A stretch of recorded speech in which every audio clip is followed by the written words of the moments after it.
Hello, good afternoon my dear students.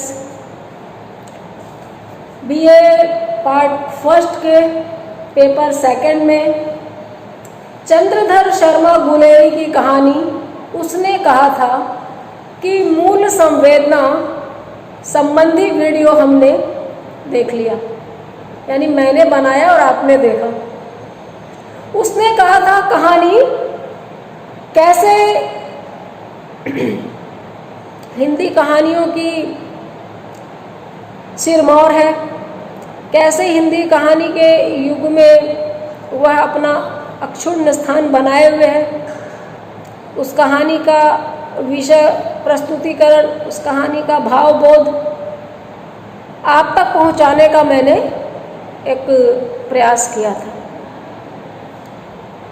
मानवीय प्रेम से भरी हुई, अपनी उच्चतम पराकाष्ठा तक प्रणयानुभूति को दिखाते हुए वह कहानी पाठकों के लिए स्मरणीय है। किस तरह से लहना सिंह सूबेदारनी के प्रति वचनबद्ध हो जाता है, बचपन के प्रेम के लिए वो आमरण समर्पित रहता है, प्रत्युत्तर में कुछ नहीं पाने के बाद भी वह एक वर्ड को, एक प्रतिज्ञा को, एक वादे को कैसे निभाता है, वो ये कहानी सिखाती है। सब लोगों के बस की बात नहीं है कि जिससे कुछ नहीं मिले उसके प्रति इतना घनिष्ठ लगाव, इतना उत्कट प्रेम जो लहना सिंह ने सूबेदारनी के लिए दिखाया। भाषा भी नई है, कहानी को रखने का तरीका भी तत्कालीन परिवेश के हिसाब से देखें तो बहुत एडवांस था। फ्लैशबैक शैली का इस्तेमाल किया, कहानी के सभी तत्वों का समुचित निर्वहन, सफल निर्वहन हुआ। आज हम इस कहानी के महत्वपूर्ण गद्यांशों की व्याख्या करेंगे, बल्कि मैं ये कहूँ कि मैं पंक्ति दर पंक्ति कहानी पढ़ूंगी ताकि आपको अर्थ स्पष्ट करने में ज़रा भी कठिनाई ना हो।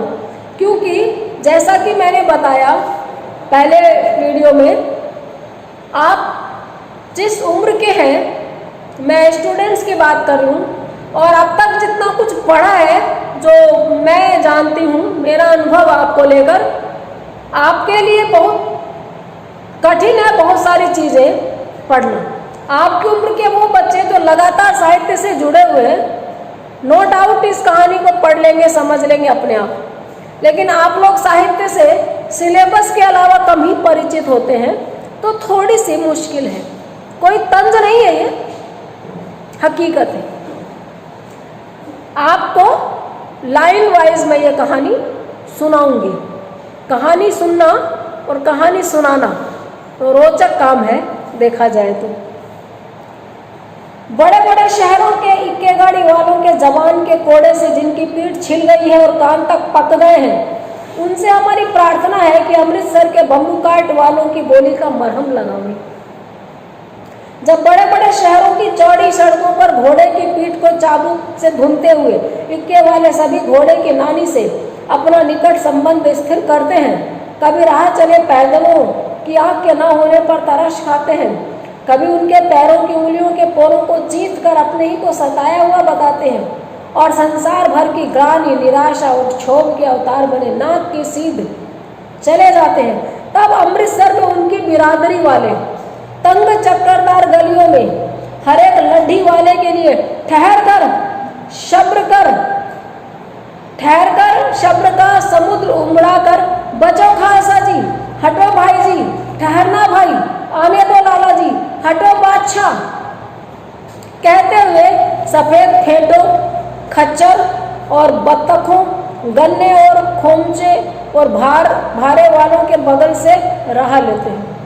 क्या मजाल है जी और साहब सुने बिना किसी को हटना पड़े। यह बात नहीं कि उनकी जीभ चलती ही नहीं, पर मीठी छुरी की तरह महीन मार करती हुई। यदि कोई बुढ़िया बार बार चेतावनी देने पर भी चेतावनी साइड हट नहीं लीक से नहीं हटती, तो उनकी वचनावली के ये नमूने हैं। हट जा जीणे जोगिए, हट जा कर्मा वालिए, हट जा पुत्ता प्यारिए, बच जा लंबी उम्र वालिए। समष्टि में इसका अर्थ है कि तू जीने योग्य है, तू भाग्यशाली है, पुत्रों की प्यारी है, लंबी उम्र तेरे सामने है, क्यों तू मेरे पहिए के नीचे आना चाहती है, बच जा। कहानी कहाँ से शुरू हुई है? टांगे वालों के स्वभाव से। बड़े बड़े शहरों में इक्के चलाने वाले, इक्के यानी टांगे, टमटम, घोड़ा गाड़ी जो चलाते हैं, उनकी जुबान के कोड़ों से लोगों की पीठ चल जाती है। आप बाइक वालों को तो देखते होंगे, जरा जरा सी बात में आंदो है, दिखा को नहीं के, साइड में कौन चला लेंगे, कैसे एक दूसरे पे हावी रहते हैं। टेम्पो वाले से फोर व्हीलर, बड़ी गाड़ी वाले से छोटी गाड़ी वाले, पैदल से ऑटो, बाइक से बाइक वालों की आपस में ये खींचतान हम देखते हैं, और उसमें आती हैं माँ बहन की गालियाँ।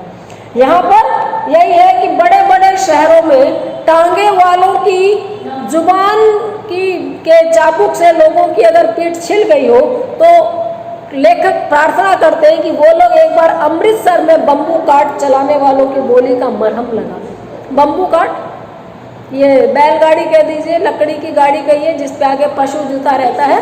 एक बार उनकी जैसे चोट लगती है तो मरहम लगाते हैं, तो टेम्पो वालों से, ये बम्बू काट वालों से अगर आपको बोली का घाव लगा है, तो वैसे ही मरहम का इस्तेमाल करना हो, ठीक करना हो, तो एक बार चंडीगढ़ जाइए। जब बड़े बड़े शहरों की चौड़ी सड़कों पर, बड़े बड़े शहर और उनकी चौड़ी सड़कों पर घोड़े की पीठ को चाबुक से लगभग घूमते रहेंगे, और हर आने जाने वाले को गालियां देते रहेंगे, दिखता नहीं। और घोड़े की माँ, घोड़े की नानी से निकट संबंध जोड़ना, यानी अश्लील बातें, अश्लील गालियां, संबंध बनाने जैसी घटिया स्तर की लैंग्वेज जब वो स्थिर करते हैं। राह चलते के ऊपर बोलते अंधा है कि आंख पे तरस खाना, भाषा बहुत ही यहाँ पर व्यंजना भरी हुई है, दिखता नहीं है क्या कहना, उन पे तरस खाना। कभी उनकी पैरों की उंगलियों को चीत के निकल जाना, और अपने कोई सताया हुआ कहना कि ये भगवान लोग कैसे हैं, देख के भी नहीं चलते, वे दिमाग खराब कर देते हैं लोग। और किया क्या है, उसी का पैर चीर दिया। और संसार भर की ग्लानि, निराशा और क्षोभ के अवतार बने। संसार भर की, हे भगवान हमारे भाग्य में लिखा है घोड़ा गाड़ी चलाना, और पता नहीं इस जिंदगी का क्या होगा।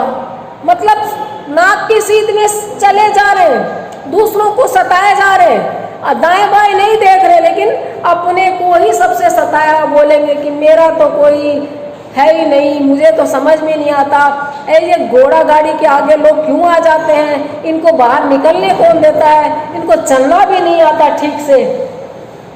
तब अमृतसर में उनकी बिरादरी वाले, यानी तब अमृतसर में दूसरे गाड़ीवान, कोचवान, ये गाड़ी चलाने वाले कैसे बोलते हैं, तंग चक्करदार गलियों में उनको बहुत बड़े बड़े चौड़े राजपथ नहीं मिलते चलने को, चौड़ी सड़कें नहीं मिलती, पतली पतली तंग गलियों में हर एक लड्डी वाले के लिए, सिर पे थोड़ा टोकरी वजन लेके जा रहा उसके लिए बोलते क्या है, ठहर कर बोलेंगे, शब्द का समुद्र उमड़ा कर बोलेंगे, खालसा जी बचना, माता जी पीछे हट गए, लाला जी देखो जरा बचा के, बादशाह सलामत हटो थोड़ा, अरे बादशाह हो थोड़ा सा देखना, देख के चलना, हाँ भाई गाड़ी के नीचे मत आ जाना।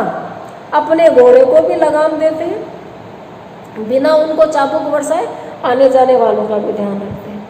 क्या मजाल है कि किसी को भी रास्ते से हटने के लिए बोलते हो तो उसको जी और साहब बिना हटना पड़े। ऐसा नहीं है कि जी और साहब सुने बिना लोग हटते नहीं है, लेकिन इनकी आदत ऐसी हो गई है कि जी और साहब से ही बात करते तभी लोग हटते हैं। और ऐसा नहीं है कि उनकी जीभ चलती नहीं है, बिल्कुल एकदम भोले हैं, सीधे हैं ऐसा नहीं है, बोलो हंस के मारो कस के। इतना उनमें टोन है कि हंस के बोलेंगे लेकिन कस के। जैसे कई लोग बहुत कंजूस होंगे तो उनको वो ये नहीं कहेंगे आप तो बहुत कंजूस हैं, अरे भाई आपकी दानवीरता के तो शहर में चर्चे हैं, आपके बड़े दिल से कौन वाकिफ नहीं है। ये व्यंग है, ये लोग भी ऐसे ही करते हैं। अगर कोई बुढ़िया बार बार टिचकारी देने पे बोलने पे भी नहीं हटती तो उसको कैसे बोलेंगे, हट जा जीणे जोगिए, हट जा कर्मा वाली है, पुत्रा प्यारी है। यानी तू अपने बेटों की प्यारी माँ है, तेरी अभी उम्र ही क्या है, तुझे कितना जीना है, क्यों तू हमारी गाड़ी के नीचे आके मरना चाहती है। ऐसे बम्बू काट वालों के बीच में होकर एक लड़का और एक लड़की चौक की एक दुकान पर आ मिले। ऐसे बम्बू काट वाली गाड़ियों के बीच में एक लड़का और एक लड़की चौक में, यानी बड़े मेन मार्केट में, अपने यहाँ जैसे घंटाघर होता है वैसे चौक में मिले। उनके बालों और ढीले सूथने से जान पड़ता था कि दोनों सिख हैं। दोनों के बाल लंबे लंबे थे और दोनों ने ढीले सूथने, एकदम ही ढीले ढाले पजामे कुर्ते से पता चलता था कि सिख है। वह अपने मामा के केस धोने के लिए दही लेने आया था और वह रसोई के लिए बढ़िया लेने आई थी। वह तो अपने मामा के लिए, बाल बड़े बड़े होते हैं सिखों के, तो वो उनके बाल, अपने मामा के बाल धोने के लिए दही लेने आया था। शैम्पू की तरह लोग दही भी यूज करते हैं बालों में। और वो रसोई के लिए मंगोड़ी लेने आई थी। दुकानदार परदेसी से गुथ रहा था जो शेर भर गीले पापड़ों की गड्डी को गिने बिना न हटता था। दुकानदार एक ग्राहक से गुथ रहा था का मतलब ये गुथना नहीं जैसे आटा गूंथते, गुथ रहा था, घूम रहे थे, आपस में बहसबाजी कर रहे थे। पापड़ बेलने के लिए एक रोल बड़ा गोल सा बना के उसको काट काट करके छोटी छोटी पेड़ी बना के दी जाती है, तो वह तो उनकी गिट्टी बनाना चाहता था और ग्राहक से बात बहस हो रही थी। इस बीच में दोनों फ्री हैं बच्चे, तो बात हो रही है तेरे घर कहाँ है, मगरे में, और तेरे मांझे में, यहाँ कहाँ रहती है, अतर सिंह की बैठक में, वे मेरे मामा होते हैं। मैं भी मामा के यहाँ रहता हूँ, उनका घर गुरु बाजार में है। इतने में दुकानदार निपटा और इनका सौदा देने लगा। ये बातें हो गई दोनों में कि मैं मामा क्या रहती हूँ, वो कहता मैं ही मामा क्या रहता हूँ। एक अतर सिंह की बैठक में रहती है, वो माझे में रहता है। दुकानदार फ्री होकर इनका सामान दे दिया। सौदा लेकर दोनों साथ साथ चले। कुछ दूर तक दोनों साथ साथ चले। दूर जाकर लड़के ने मुस्कुरा कर पूछा तेरी कुड़माई हो गई। दूर जाकर लड़के ने हंसते हुए पूछा तेरी सगाई हो गई। इस पर लड़की ने कुछ आंखें चढ़ाकर धक कहा और लड़का मुंह देखता रह गया। धक कह के वो दौड़ के चली गई, भाग गई। दूसरे तीसरे दिन सब्जी वाले के यहाँ, दूध वाले के यहाँ अकस्मात दोनों मिल जाते। महीना भर यही हाल रहा। हर दूसरे दिन तीसरे दिन दोनों मिल जाते। लगभग महीने भर दोनों का ये हाल रहा। 2-3 बार लड़के ने फिर पूछा तेरी कुड़माई हो गई और उत्तर में वही धक मिलता। एक दिन फिर लड़के ने वैसे ही हंसी में चिढ़ाने के लिए पूछा तो लड़की लड़के की संभावना के विरुद्ध बोली हाँ हो गई। संभावना के विरुद्ध। लड़के को लगता था बोले कि धक नहीं हुई और वो छेड़ता था। बचपन में इसी तरह छेड़ते हैं लोग। छेड़ते तो बड़े होने के बाद भी है, लेकिन वो छेड़ना ये टीजिंग होती है, पीछा करना, बदतमीजी करना। बचपन वाली जो मासूमियत है वो काश बड़े होने तक भी रहती। अब की बार लड़की ने जवाब दिया हाँ हो गई। कब? एकदम से चौंक गया। कल देखते नहीं है रेशम से कड़ा हुआ सालू। लड़की बोलकर भाग गई। लड़के ने घर की राह ली। लड़की तो बोलकर भाग गई, लड़के ने राह ली। देखिए अब कैसे घर पहुंचा। रास्ते में एक लड़के को मोरी में ढकेल दिया। एक छाबड़ी वाले की दिन भर की कमाई खोई। एक कुत्ते पर पत्थर मारा और एक गोभी वाले के ठेले में दूध उड़ेल दिया। सामने नहाकर आती हुई किसी वैष्णवी के से टकराकर अंधे की उपाधि आई। तब कहीं घर पहुंचा। मैंने मूल संवेदना वाले वीडियो में ही बताया था कि ये सुनने के बाद में कहीं नहीं लिखा कि लड़के का दिल टूट गया, वो उसके प्रेम में था, बहुत छोटा था, समझता भी नहीं था ये बड़ी बड़ी बातें। हर चीज की परिभाषाएं याद थोड़ी की जाती है, कॉन्सेप्ट थोड़ी समझा जाता है। फीलिंग्स है ये तो कब डेवलप हो गई, कब पनप गई पता नहीं चला। लेकिन घर पहुंचने में जो हादसे हुए उसके साथ साफ जाहिर है कि उसको हाँ का जवाब कुचल कर रख गया। लड़के ने रास्ते में एक लड़के को तो नाली में टक्कर मार दी। एक बेचारे टोकरी पे जो सामान बेचता छाबड़ी वाले की दिन भर की कमाई खोई, यानी गिरा दिया सामान उसका। एक कुत्ते को पत्थर मार दिया, ऐसे हम बेतरतीबी में चलते हैं, बेख्याली में वो कर दिया इसने। और एक गोभी वाले के ठेले में अपने हाथ का दूध ही उड़ेल दिया। घरों में लोग बाग जो नहा लेते हैं उनमें एक बीमारी और होती है, खुद को पवित्र समझने की बीमारी। तो सामने से एक औरत नहा के आ रही थी, नदी वगैरह में, पोखर में, पनघट पे नहाते थे पहले, तो वो अड़ते नहीं है बिना पूजा पाठ किए। बच्चा उससे टकरा गया क्योंकि अपनी अंधाधुंध में है, तो उससे अंधे की उपाधि मिली, मतलब उसने कह दिया अंधा है क्या, देख के नहीं चलता। तब कहीं जाकर वो घर पहुंचा था। इसके बाद में दृश्य चेंज हो जाता है, बिल्कुल नए दृश्य में हम चले जाएंगे। तो उस नए दृश्य की शुरुआत हम अगले वीडियो में करेंगे। आज इतना ही। छोटे छोटे वीडियोज के माध्यम से मैं बड़ी बड़ी बातें आप तक पहुंचाने की चेष्टा कर रही हूँ। मैं पूरी कोशिश में हूँ कि आप कनेक्टेड फील करें, कहानियों से अपना जुड़ाव महसूस करें और हम लगातार इस प्लेटफॉर्म के जरिए एक दूसरे को अपने करीब समझें। आज इतना ही। नेक्स्ट वीडियो में मिलते हैं आगे के पाठ के आगे के भाग के साथ में। Have a nice day.